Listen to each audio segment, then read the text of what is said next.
All right.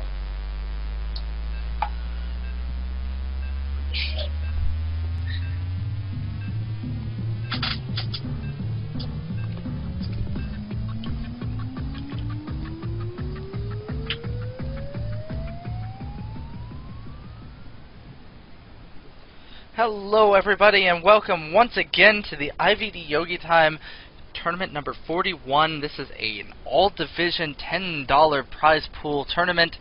I'm your host, IvD HK Rob, and joining me now is our very own Sir Kolsky. How's it going, buddy? It's going pretty good. Alright, well, let me go ahead and introduce our players here. In the bottom right, he has been a very strong Terran, knocked out at one point, I believe it was round 3, where he was knocked out by a Zerg, but now he is coming back and he is going strong. He is the purple Terran, Hatris. And in the top left is the orange Zerg, his opponent, who has been just knocking out game after game through opponent after opponent. He is none other than Celestial's own Spock. We do have a pause the game. Yeah, we do have a pause here. Spock trying to get some lag taken care of. So what do you think about this matchup right now between Spock and Hatris? Based off of what we have seen, both players very, very strong. Who do you think is going to have the upper hand here? I'm really not sure. I expect this game to come out to just a massive macro game, just based on how massive this whole map is. Yeah. But I honestly think this could be anyone's game right now. I think it definitely can be. I think you are definitely right. But meanwhile, I mean, while we're sitting here chatting, we do have the Overlords moving. The Overlord from Spock is moving to the wrong direction. I'm pretty sure this is a cross-spawn only map, as most of the GSL maps are. None of the players are realizing this, and or not none of the players, but Spock definitely not realizing this. So we'll have to see how he reacts to this. Maybe he's going to turn that Overlord around. Maybe he does know and he's just wanting to get into a position. Who knows at this point, as he moves another Overlord to his natural, and the barracks is going down here for Hatris at a very normal time. Well, as long as both of them don't know that's cross-spawn, then we're fair, right? Yeah, sure. We'll go with that. And it does look like that's actually the case, as the SCV from Hatris is going to make its way up towards the top right. And when it gets up there, he's going to realize that there's not a base here. So he's going to have to turn around instantly, and he's going to have to go right back to the top left position. Yeah, he scouts, he sees that there's no expansion going down. Very clever, actually. Most Terran are going to expect that expansion to go down, so just saving that little bit of time, checking to see if that expansion's there. That expansion's not there, then he must not be here, so check another base. And it looks like Hatris is going to go for an expansion of his own, as he definitely is not going to grab any of the gases. He doesn't have a supply depot down either, which is kind of bothersome. He is going to end up supply blocking himself, it looks like. But Spock's still not able to find where his opponent is at. He is going to be scouted out by Hatris' SCV, which is going to see that early gas, and that early gas is an indication of early pressure. That early gas is probably going to be followed up by either speedling or some kind of baneling pressure on the natural, and that's going to be kind of hard for Hatris to deal with if done right. Indeed. And, I mean, there's a huge ramp at the natural. Like, there's no way he could wall it off either. Yeah, there's definitely a huge ramp at the natural, and this drone from Spock is going to make its way up, and it is going to scout this.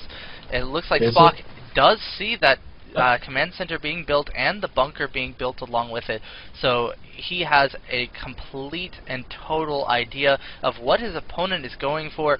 Meanwhile, Hatris here going up on these two gases, as we have seen many times before. He's probably going for that really fast Banshee Hellion pressure at the early game, which has been so vital to Terran in the games that we have casted so far. So, Josiah, given that he could be faced with baneling pressure, what do you think about the position of that bunker? The position of that bunker really isn't... It's not horrible, because, I mean, he doesn't absolutely know if it's going to be baneling pressure or not, and now that he's got the Hellions coming out, it's not really a big deal, because he's going to be able to kite those banelings, he's going to be able to kite those lings, and he's going to be able to keep any pressure that Spock puts on him. He's going to be able to keep it from actually doing anything because of the Hellions. So this is actually not bad at all. His positioning is fine. He's actually in a really good position here as lings are being made by Spock, and that's minerals and time that is in larva that's not going into economy, while really Hatris is going for that economy. He is building up SCVs, and he is going to gain a slight economic lead in this game.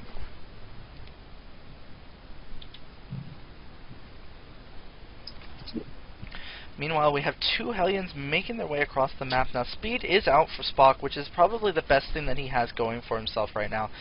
These Hellions won't be able to do too much. They won't be able to do anything at all if they're surrounded. So, with good play here out of Spock, we could see that happen. But it looks like those Hellions are going to get away, and they're going to be they're going to take some free Zergling kills with them. And I really like that he's going Hellion play on this map just because of how big and wide open the map is. It gives him a lot of room to maneuver around, apply pressure at different points. Yeah, it definitely does. And there's the surround with the Zerglings, but the Hellions are going to squirm their way out. This is very nice Hellion control, as they're going to pull back to the other two Hellions and the Banshee, which is now going to sit here and be scouted, actually. I'm pretty sure Spock saw that. I'm pretty sure Spock saw that. But the question is, will he react to it? As he is making a lot of lings and a lot of banelings and moving even more units across the map here. So it really is going to come down to control here. If Spock can defend this Banshee or fend it off long enough that he can do heavy damage to Hatris, then this could be a very different game than what it is looking. But those banelings are going to go after the Hellions. Bunker.